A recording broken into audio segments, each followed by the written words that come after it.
Pangalawa ka? Pag alam na natin. Yeah, yeah. Babang pa lang, no?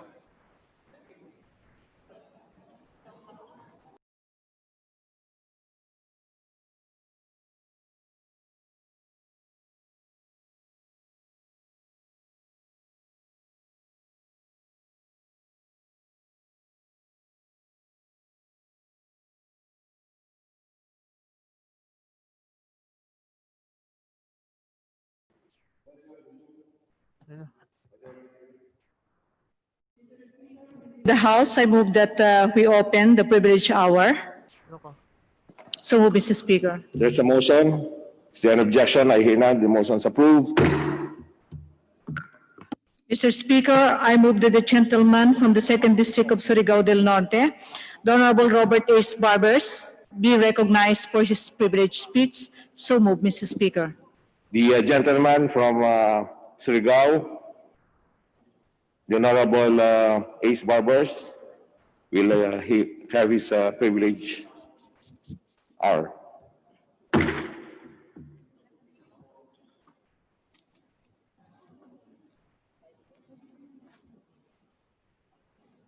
Thank you very much, Mr. Speaker. Thank you very much, Majority Leader.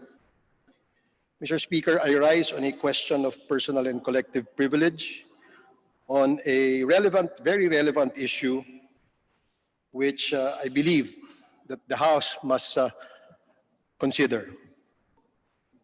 Mr. Speaker, we are under a time like no other. Life as we used to live it has been suspended indefinitely. No one knows for sure how long still are we going to wait before what we know as normal returns. There are two casualties in this contagion. One is permanent and the other is temporary. Lives lost cannot be recovered, and with it, sufferings in families, communities, societies, and humanity as a whole. Scars are what will remain, a grim reminder of a distant past that we will choose to erase in our memories.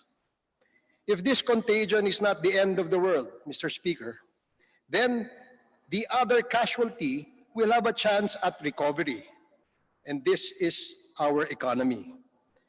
But the question is how, Mr. Speaker? Well, for our country, dozens of economic stimulus have been proposed and implemented. Yes, it will take time before our economy recovers. The downside is, while we wait, and though it recovers, one stark reality is clear. We are in deep, deep debt. All our economic stimulus packages are all anchored on borrowings. We have no choice, or do we, Mr. Speaker? We have proposed in the recent years, and we have prospered in the recent years, and this is by and large credited to our service-oriented economy. Much of our dollar reserves were propped up by remittances from OFWs, along with the emergence of BPOs. Both these sources, however, are now under threat due to the impending global recession. And during these times, investors look at precious metals as a safe haven investment. Mr. Speaker, allow me to be blunt in proposing something that is sure to provide the much needed solution to the mounting debt that we have accumulated due to the various economic stimulus packages we have released. This will surely put food on the table, so to speak. Foreign direct investments and capital, and maybe lots of it, guaranteed will surely come and flow into our economy.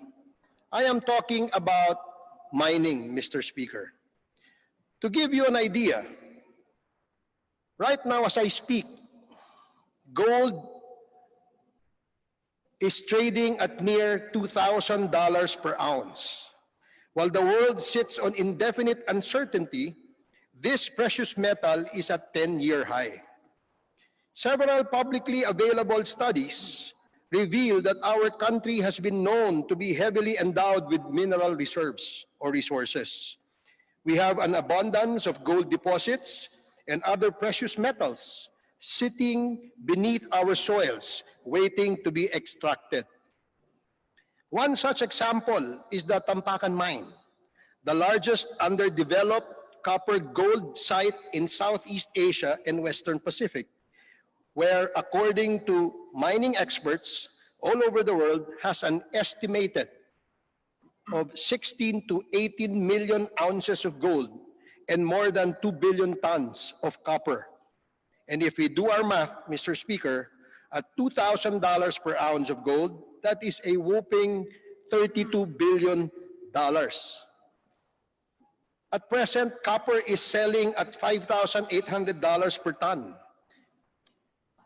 Let's imagine that, Mr. Speaker. Tampakan is just one, and we have dozens more. There are a lot of other gold mines laying idle and waiting for government action. Our country is one of the few in the world that have vast deposits of these precious minerals and metals, if only we can harness them. What I am saying, Mr. Speaker, my dear colleagues, is that it is time that we revisit our mining policy. Let us open the minds and welcome prosperity. We are a country that is highly dependent on imports. We have a relatively weak export manufacturing sector, as evidenced recently by our inability to secure some of the businesses relocating away from China. The only export that we have is our deep human resource, and that has kept us afloat all these years. While the other economies were suffering, our OFWs kept our heads above water. But now, we are expecting millions of them to come home, jobless. While we survive because of them, their homecoming today, ironically, will spell our collapse. There is no other Philippine product that we can export that can nurse us back to health except one. This is mining. This is obviously the only way, Mr. Speaker. And this is the time to invest in extracting, refining, and exporting these precious metals. Of course, there will be the usual protests and oppositions anchored on environmental issues. They will never go away, even if we assure them that technology kept evolving and better mining ways are now being practiced and adopted worldwide, safer and more environment-friendly. But once these people realize the prosperity that mining can bring to our land, maybe they will add to the voices and the calls to open up the industry. As an example, Mr. Speaker, Australia and Canada are two of several countries that have proposed or prospered from mining. A lot of our countrymen have decided to live in these two places because of their economic prosperity. Mining has a lot to do with that prosperity. Australia's mining industry employs more than 200,000 people according to the Australian Bureau Statistics, while Canada employs more than 600,000 people. Australia's mining has a 6.4% share in their GDP, while Canada has 5% share. While the Philippines employs 190,000 people in this sector, directly and indirectly, it only has a share of 0.6% of our GDP. This low number could be a result of the combination of low capital infused or employed, as well as the leakages, and therefore undocumented small-scale mining, which arguably is equally detrimental to the environment. Imagine if our mines are well-funded, transparent, and fully operational. They will surely easily pass the marks of these countries in terms of their contributions to their GDP. Include in the picture the benefits of a full capacity of this industry, Mr. Speaker, the taxes and fees that this industry pays the local and the national government. The excise taxes stand at 4% on both metallic and non-metallic resources. The income taxes, both corporate and individual, The benefits of the community within and around the mining sites, which are recipients of the company's social development projects as part of their corporate social responsibilities. The allied businesses that live alongside these projects and the people they employ. Opening these mines now will not only jumpstart the economy, but it will generate much needed revenues to the government for years to come. It is not a stopgap measure, nor a band-aid solution to possible economic doldrums that we will be experiencing post-COVID, but rather a long-term solution to our long-standing problems, which have become more complicated due to this unexpected visitor that is the COVID-19. Let us not look too far. Let us build around our country's competitive edge. Besides, these are God-given endowments, which I believe given to mankind to promote prosperity. In the coming days, Mr. Speaker, this representation will file a bill that seeks to review and revitalize the mining industry. It hopes to study the potential tax revenues it can contribute while introducing a regulatory framework that will attract and protect much needed foreign capital. Let us all join hands in supporting this proposal. I believe that this is the only way out and is a sure win for the country. Thank you, Mr. Speaker. Mr. Speaker, I move that we refer the speech of Honorable Ace Barbers to the Committee of Rules for its appropriate action. So move, Mr. Speaker. Is there an objection? I hear none that the motion is approved. Majority Leader. Mr. Speaker, I move to recognize the Honorable Arlene Rosas of Gabriela Party List for her privileged speech. The Honorable Arlene Rosas of the Gabriela Party List hereby recognized. Thank you, Mr. Speaker. Mr. Speaker, mga kapwa ko mambabatas dito sa Kongreso at sa mga mamamayan nating nanunood ng kasalukuyang sesyon, magandang hapon po sa ating lahat. Noong nakaraang July 30, ang taunang World Day Against Trafficking in Persons. This day was established by a United Nations General Assembly resolution, stating the need to raise awareness and to address the situation of victims of human trafficking and for the promotion and protection of their rights. Human trafficking, whether for sexual or labor exploitation, ay isa ng sagka sa karapatang pantao at dignidad noong so-called normal times. Normal times meaning before coronavirus. Pero ngayon, kasabay ng pandemya, ay kasabay din ng paglala ng human trafficking. COVID-19 is not only claiming hundreds of thousands of lives, but is also causing a global economic crisis. And undeniably, the situation has a direct impact to women and children. It is very much alarming that during this pandemic, the cases of abuses, violence, and the exploitation of women and children have tremendously spiked. Lockdowns, travel restrictions, falling of markets, and closing of businesses, and other measures to curb the spread of the new coronavirus are putting victims of human trafficking at risk of further exploitation. Dahil sa kahirapan, kawalan ng trabaho, kabuhayan at tirahan, kagutuman at kalusugang pangangailangan, it has become very tempting for many Filipinos to resort to the crimes of online sexual abuse and exploitation of children, and cyber sex trafficking just to earn a few hundred pesos.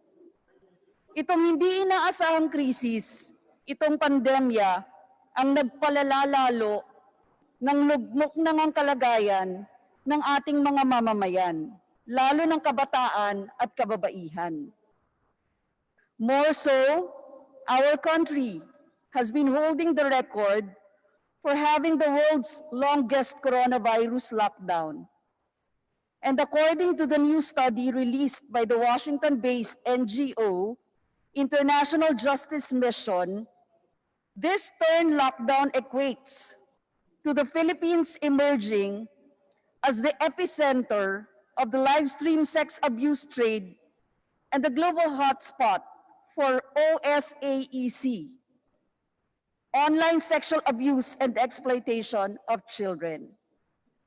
According to the Child Trafficking Situationer of the Interagency Council Against Trafficking, or IACAT, 65% of persons trafficked were women and 21% were children.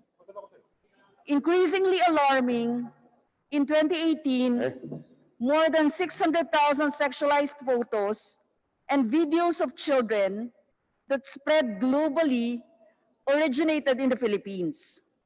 Considering the Philippines as the top source of child pornography worldwide, with around 80% of Filipino kids at risk of online sexual abuse or bullying. UNICEF report of 2017. UNICEF also noted that 1 in every 5 Filipino children is vulnerable to online sexual exploitation, while the DOJ, Department of Justice, released a report last May, indicating a 264% increase in cases of online sexual abuse and exploitation of children.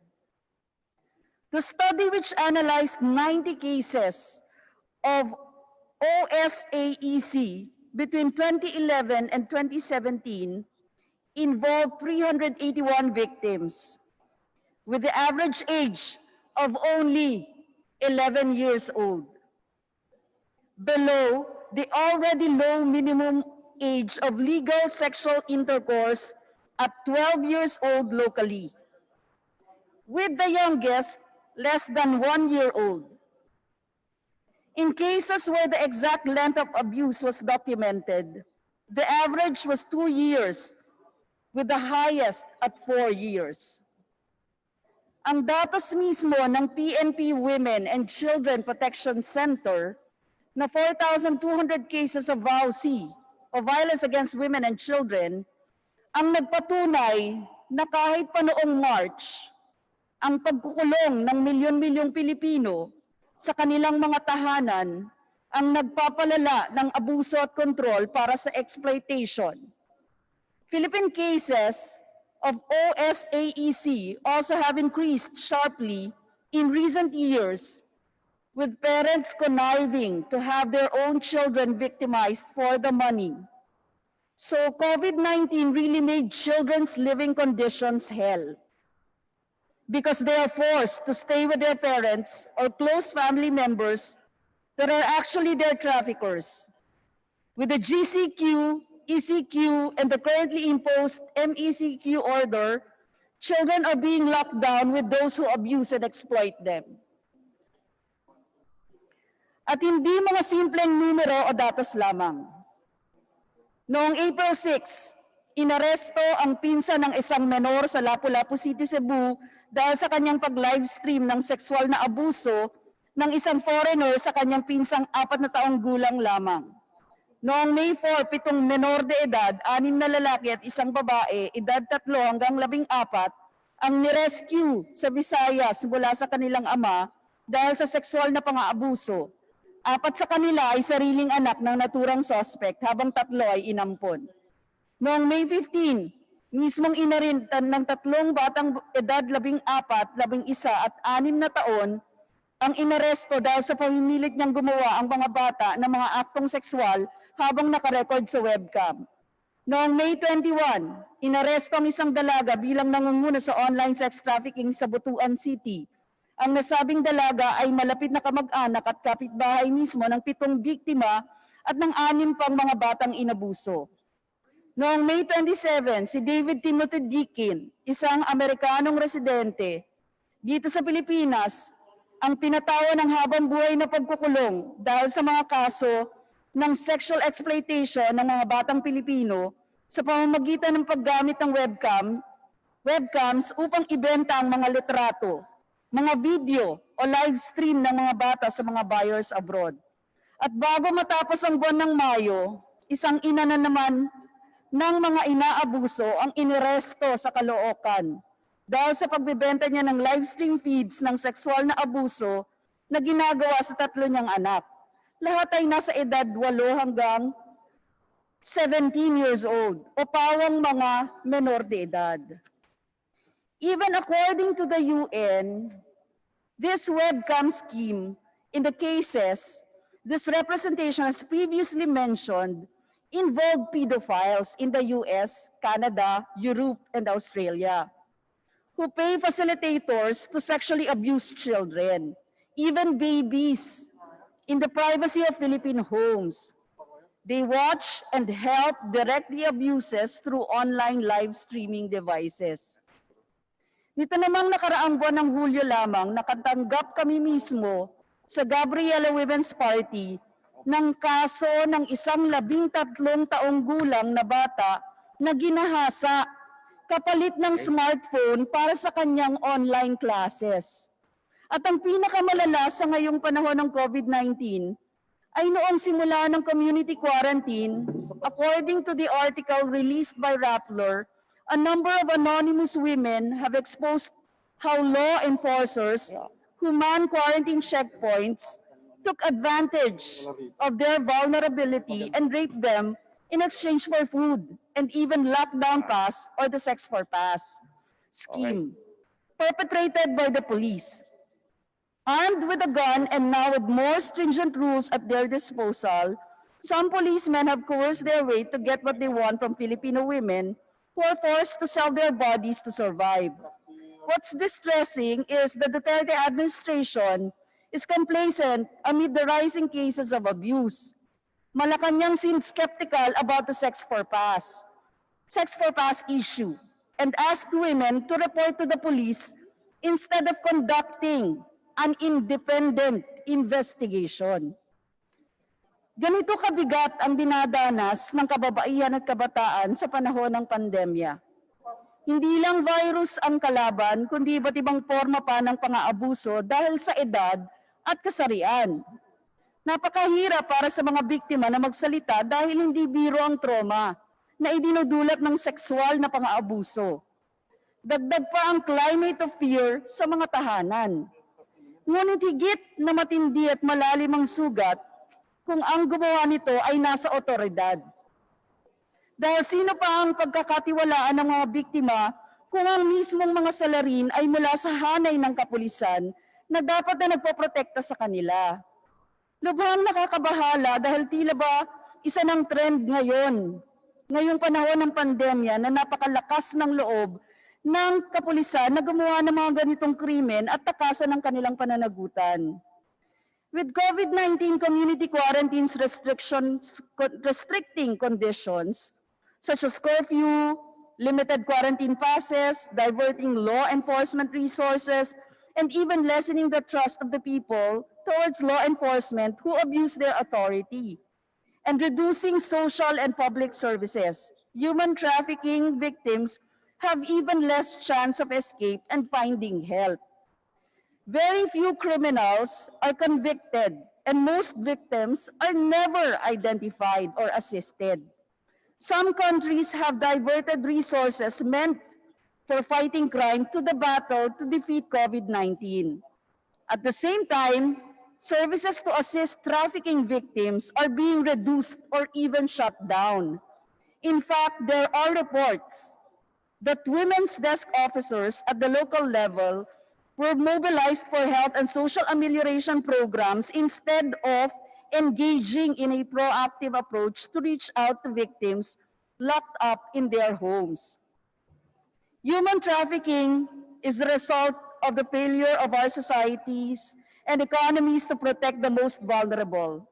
Evidently, the government failed to lay down a comprehensive and responsive program to cushion the negative effects of the health crisis to women and children. We have sounded the alarm regarding OSAEC and VAUC since March, over the alarming incidents happening every 10 minutes. Up to this very minute, OSAEC, and VAUC cases continue to rise. We strongly condemn these vile acts and demand the abusers be punished and the victims be given justice. Gabriela Women's Party calls for an immediate, independent, and transparent investigation on the cases of rape, online sexual abuse and exploitation, like child pornography and cybersex trafficking. We urge the Duterte administration to strictly abide by the rule of law and protect the most vulnerable members of our society, especially women and children, to implement and intensify gender-based programs instead of continuing the militarist lockdown. We need to protect our women and children and save their future from the silent crime. Kaya po sa kabataan, kababaihan, inang bayan, labanan natin ang abuso. Maraming salamat, Mr. Speaker. Thank you, Honorable Rosas. Majority Leader.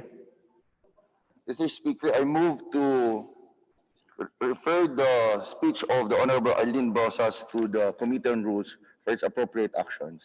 Is there an objection? I hear none. The motion is approved. Majority Leader. Mr. Speaker, I move that we terminate the privilege hour. Is there an objection? I hear none. The motion is approved. Majority Leader. Mr. Speaker, I move that we recognize the Honorable Minority Leader, Benito Abante, for his manifestation. The Honorable Minority Leader is hereby recognized. Thank you. Thank you, Mr. Speaker. I just would like to put on record here, because the Bayanihan 2, I think, was already approved in the Senate, and now it will be tackled here in the House. The parliamentary status of the bill, Mr. Speaker, is that it is now on the period of amendments. Our request, the request of a minority bloc, Mr. Speaker, is that if we could be able to go back to the period of interpellation, because of this very valid reason. While the Senate put up a funding of 140 million, which is actually pitons to what we need now, no? I think here in Congress, we're putting a budget of 160 million or 180 million, I think, no? Which is, again, very low, because right now, all of us agree that we are worse than the first and second month of this pandemic. And according to our economist, the Assistant Minority Leader, Stella Kimbo, said that in this modified ECQ, Mr. Speaker, that we are bound to lose 12 million pesos a day. Now just imagine if the MECQ will be until August 18. So that would be 12 million billion pesos times 15, Mr. Speaker. And we are not even sure after 15 days if we will now go to the GCQ. So our request, if the leadership would allow, that we go back to the interpellation period. This is not to delay the passing of Bayanihan 2, but this is just to be able to really scrutinize exhaustively the need of our kababayan. Our concern, Mr. Speaker, is the funding. We're not concerned about anything else but the budget that ought to go into it, Mr. Speaker. Kasi kung halimbawa maging grabe po ito, eh baka magkakaroon na naman ng bagong level. Ang level po ay MAMQ. Oh, ano po yun? Matira ang matibay quarantine, Mr. Speaker. Yun lamang po, I just put on the record na sana pumayag po ang ating leadership to go back to the period of interpellation. Maraming salamat po, Mr. Speaker. The Majority Leader is hereby requested to respond. Mr. Speaker, two things that we note from this speech of our esteemed Minority Leader, the Honorable Bishop Abante. Number one is we thank him for his desire to increase funding for a response to the needs of our kababayans.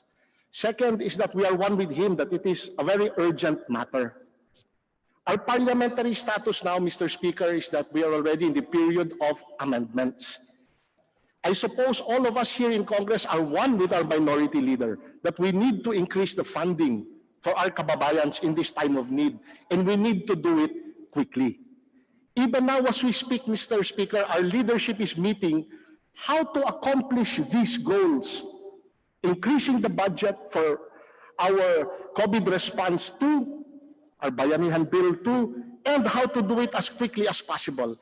And we will share the outcome of these discussions with our Minority Leader, and working with the minority, we hope that we can pass this bill at the soonest possible time with the maximum amount for our kababayans. Thank you, Mr. Speaker. Mr. Speaker, if I may add, Minority Leader. thank you, Mr. Speaker. The reason why we ought to go back to the period of interpellation is the fact that during the period of amendment, Mr. Speaker, there's no more opportunity for some of the congressmen, especially in the minority, to ask additional questions that would really make a good basis on the budget and the funding we'd like to have, Mr. Speaker. Ayaw po natin, Mr. Speaker, na tulad po kanina, nagpuntahan na naman ang mga kababayan natin sa isang syudad na humihingi ng ayuda. At sila po ay napakaraming nagpunta dyan at wala ng pila, wala ng social distancing. Mr. Speaker, we do not want to go back to the same mistakes that happened in the Bayanihan 1, Mr. Speaker. So, again, my appeal, I hope that our leadership would be able to listen. And thank you, Deputy Majority Leader Rimpi, for the comment that you have made. Thank you po. The manifestation of the Minority Leader and the Majority Leader is hereby noted. Majority Leader. Mr. Speaker, I move for a few minutes suspension. So move, Mr. Speaker. Session suspended.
Majority Leader. Alin yan? Additional. Reference of business. Sa umpisa yan. Speaker, I move that we now proceed with the reference of business and request that the Secretary General be directed to read the titles of bills and resolutions on first reading, as well as communications and committee reports. So move, Mr. Speaker. Is there an objection? I hear none that the motion is approved. So my request is Secretary General to please read the title of the bill.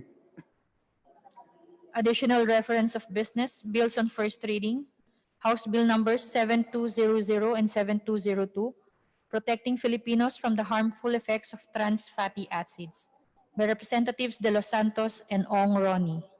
Committee on Health, House Bill number 7201, creating 2 additional MTCs for Santa Barbara and Pavia, Iloilo in the 6th Judicial Region by Representative Goriseta. Committee on Justice, House Bill number 7203, promoting instructional gardens in primary and secondary school curricula and promoting the use of urban agriculture in all metropolitan areas nationwide. to the Committee on Basic Education and Culture, House Bill number 7204, improving and maintaining forensic science facilities by Representative Barba. to the Committee on Public Order and Safety, House Bill number 7205, institutionalizing the transition of the government to e-governance in the digital age by Representative Gatchalian. to the Committee on Civil Service and Professional Regulations, and the Committee on Information and Communications Technology, House Bill number 7206, conserve, protect, and sustainably manage peatlands and its resources by Representative Revilla. to the Committee on Natural Resources, House Bill number 7207, prohibiting discrimination against persons who are confirmed, suspect, and probable cases of COVID-19 virus by Representative Olivares. to the Defeat COVID-19 Ad Hoc Committee, House Bill number 7208, providing for a comprehensive development plan for the dairy industry by Representative De Los Santos. Committee on Agriculture and Food, House Bill number 7209, mandating the NDRRMC to promulgate guidelines for the rescue of livestock and working animals in cases of calamity by Representative De Los Santos. Committee on Disaster Resilience, House Bill number 7210, providing for a more accessible mental health service by Representative De Los Santos. Committee on Health, Message from the Senate. Message dated July 30, 2020, informing the House that the Senate on July 28, 2020 passed with amendments House Bill numbers 6036 and 6144. Committee on Appropriations, Committee on Health, Communications. Letters and email data from several municipal mayors, city mayors, and provincial governor informing the House on their reports on fund utilization and status of program, project, activity implementation relative to Bayanihan grant to cities and municipalities and to provinces for certain months of 2020. Committee on Appropriations, Letters dated July 1, 3, and 17 of Salvador C. Medialdea, Executive Secretary, Office of the President, Malacanang, transmitting 2 original copies of Republic Acts numbered 11478, 11479, and 11480, which were signed by President Rodrigo Roa Duterte. to the Archives, Letter dated July 23, 2020 of Janice G. Aizon-Zales, Deputy Director, Office of General Counsel and Legal Services, BSP, transmitting to the House duly certified electronic copies of various BSP issuances. to the Committee on Banks and Financial Intermediaries. Majority Leader.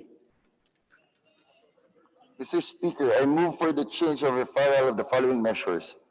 House Bill number 738, 1432, 2020, 4179, 4356, 4366, 4391, 4962, and 6604.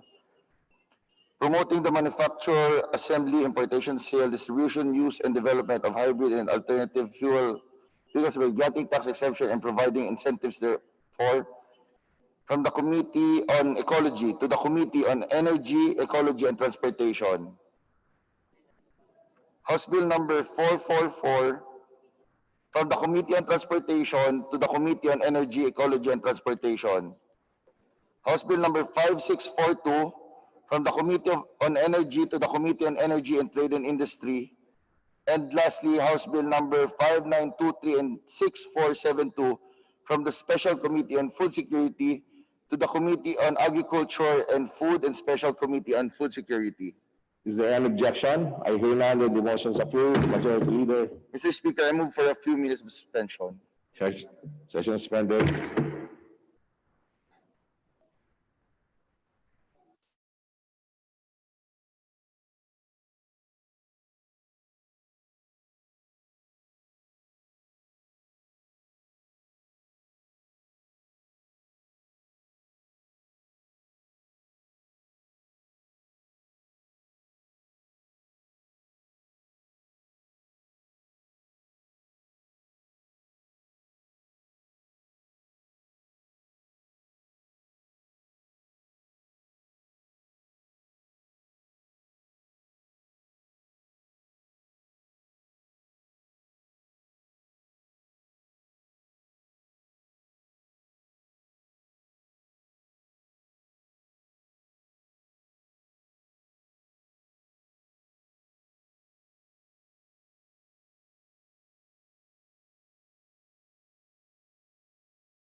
that we open the privilege hour. Is there an objection? I hear none. The motion is approved. Mr. Speaker, I move that we recognize the Honorable Sara Ilago for her privilege hour. Speech. The Honorable Sara Lago is hereby recognized. Maraming salamat, Ginoong Speaker. Ang representasyon po na ito mula sa Kabataan Party List bilang mga pag-asa ng bayan ay lumahok sa nakaraan na State of the Environment and Youth Address o SEA na pinangunahan ng Youth Strike for Climate Philippines kasama ng iba't ibang organisasyon. At dito po, lalong nagkaroon ng mga pag-uusap hinggil sa kung ano pa yung dapat ipagpatuloy sa mga nasimulan ng mga kabataan kasama ng iba't ibang sektor hinggil sa pagtatanggol sa ating kalikasan at pagtugon sa hinaharap natin na public health emergency at gayon din ang usaping pangklima o ang climate emergency. Ang Climate Change Commission sa kanilang pagharap sa kapulungan na ito ay naghikayat, nanawagan sa kapulungan na ito ng pagtugon sa climate emergency bilang isa na ring hakbang, hindi lang para sa kasalukuyan, kundi para sa kinabukasan ng ating bansa. Sa bahagi ng mga kabataan, dahil ang nakataya dito ay ang bukas o ang future ng mga young people natin, ay siya ring nangunguna sa iba't ibang mga grupo at mga formasyon sa kanilang eskwelahan at mga komunidad. At bago nga ang State of the Nation Address para sa taong ito ni Pangulong Duterte, sila po ay nagbuo ng tinatawag na hashtag Better Normal Youth Declaration. Ito po ay binuo ng hashtag Better Normal Youth Movement. The Better Normal Youth Movement is composed of young leaders from all over the Philippines committed to ensure livable and lovable cities for the hashtag Better Normal. They are part of Greenpeace Philippines, hashtag Better Normal Youth Agenda campaign, aiming to mobilize young people ages 18 to 30 years old to care about the future of Philippine cities and communities and support the local government units. The campaign seeks to redefine how we, as a society, reimagine our better cities. Ang representasyon po na ito, kasama po ni Senator Sonny Angara, ay nagsilbi bilang mga reactors at nagbigay ng aming mga action policy and recommendation sa harap ng mga nananawagan ng suporta sa hashtag Better Normal Youth Declaration. At ngayon po, bago po nila maiparating at maipahayag sa Malacanang ang kanilang declaration, nanawagan po sila ng suporta sa lahat ng ating mga policy makers, hindi lamang po dito sa loob ng House of Representatives, sa Senado at gayon din po sa lahat ng mga may kapangyarihan na umaksyon at pakinggan ang panawagan ng mga kabataan at ng mga mamayan para sa pagpapanday ng better normal. Ito po ay naipadala na sa Malacanang at ngayon po isang karangalan sa party list ng kabataan na ito ay maibahagi naman sa kapulungang ito. Sa ating mga kapwa mambabatas, naririto po ang tinagurian at pinanday ng mga kabataan na Filipino Youth Agenda for a hashtag Better Normal. And I start from the manifest of commitment and unity from the young champions of the hashtag Better Normal. We, the Better Normal Youth Champions, representing youth from Luzon, Visayas, and Mindanao, are asserting our commitment to ensure a better future for our nation. We represent the future of the country. We have an important role in the present, and we are duty-bound to participate in actively shaping a just, green, and equitable world we envision. At present, We are in the middle of a global health pandemic that has magnified many broken systems in our society. Our generation is experiencing the tremendous pressure of living in a world of overconsumption and wastage, where healthy food and efficient energy sources are inaccessible, where fake news, hatred, and division abound, and where there is fear for health and safety. We are also the generation that will experience the worst consequences of the climate crisis. The impacts which we are seeing now: stronger typhoons, more intense rains, and droughts that are affecting our parents' livelihood opportunities and our access to basic needs, are merely a prelude to a warmer world where super typhoons and other extreme weather events are projected to be the norm rather than the exception. The climate crisis is affecting and will continue to affect rich and poor alike, but it is the most vulnerable: youth, women, indigenous peoples, marginalized groups and communities, and those living in poverty who will suffer the most.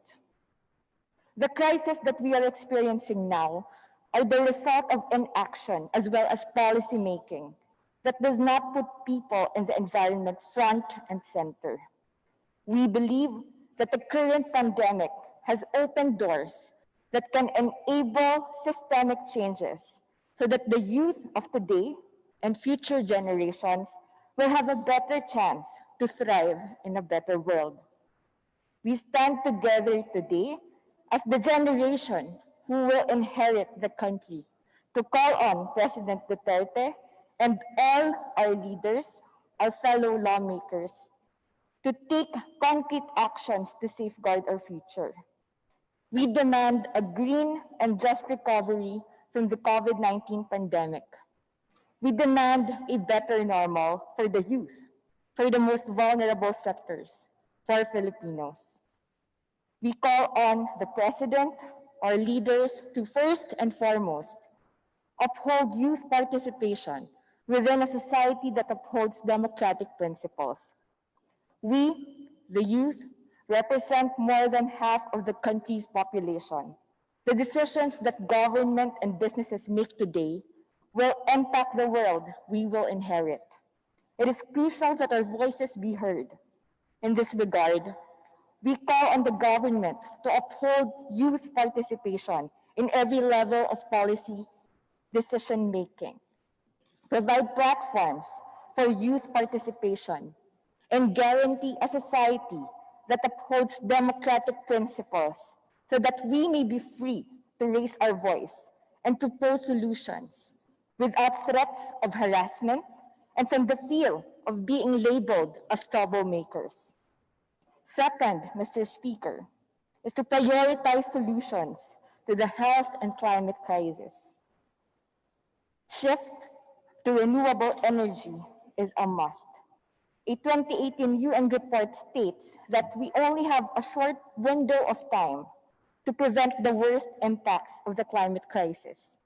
Without ambitious action on climate change, the youth stand to inherit an unlivable world. We are calling on the President and the administration to put climate action at the center of recovery programs to the COVID crisis. In particular, the government should ensure the country works towards 100% renewable energy generation and phase out coal-fired power plants that cause climate crisis and air pollution. In the face of the climate crisis and the COVID-19 pandemic, what we need are energy sources that are accessible, affordable, available to all Filipinos, and which do not harm human health. Second is the transition to sustainable and resilient food systems. A report released last June by the high-level panel of experts on food security and nutrition recognized that the COVID pandemic has exposed the weakness in our food systems, and its impacts will strongly affect the poorest and most vulnerable, both in terms of access to food as well as to proper nutrition.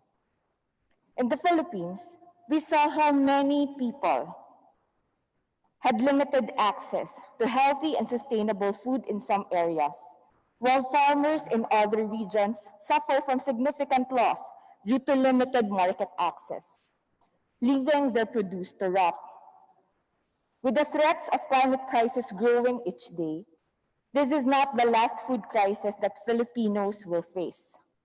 We demand that the government empower local smallholder food producers by investing and directing procuring from them and shortening value chains by advancing zero-kilometer food systems. We must also protect local and indigenous knowledge and allow communities to be active partners in building a better and sustainable food system that we all need. This needs to include the promotion of healthy, plant-based diets that are essential for a healthy lifestyle and which are not reliant on industrial farming systems that harm the planet.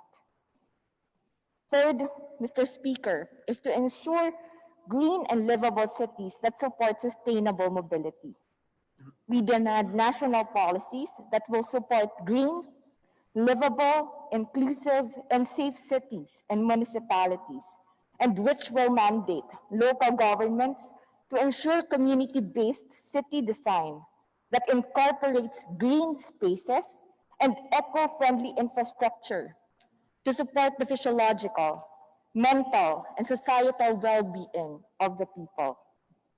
A key component of livable cities is sustainable and inclusive mobility that will displace the predominance of fossil fuel-based transport. The burning of fossil fuels by motor vehicles is one of the major contributors to the climate crisis. At the same time, it is also a major cause of air pollution in urban areas. Greenpeace research shows that air pollution from fossil fuels in the Philippines can cause as much as 27,000 premature deaths per year and can cost the country up to approximately 1.9% of our GDP in economic losses annually. Bad air quality can make people more vulnerable to diseases such as COVID-19, and children are among those who are most affected. We therefore also demand policies on sustainable mobility, green and efficient mass public transport, and the promotion of active and micromobility that is not reliant on fossil fuels, such as biking and walking, to ensure everyone's well-being while keeping our climate and environment protected. And lastly, on this aspect, Mr. Speaker, is the promotion of zero waste. Communities suffer as our planet slowly turns into a plastic planet, driven by throwaway culture and enabled by lack of real solutions. Recycling, upcycling, downcycling, and drastic approaches, such as waste incineration, do not address the root of the problem and will only encourage the continued manufacture of single-use plastic, which ends up as pollution and puts people's health and well-being at risk. We know that the only way to address the waste problems is to stop it from the source. We demand that the government pass a national law to ban the manufacture and use of single-use plastic products and packaging as an important step to realize waste minimization and reduction at source. And finally, Mr. Speaker, is the call of the youth in the Better Normal Declaration to put people at the center of local and national policy making. We firmly call on our government to put communities at the core of national and local decision making. Laws and policies must be community responsive and in order to reflect what Filipinos need. COVID-19 has shown us an opportunity to fix the problems and do it right.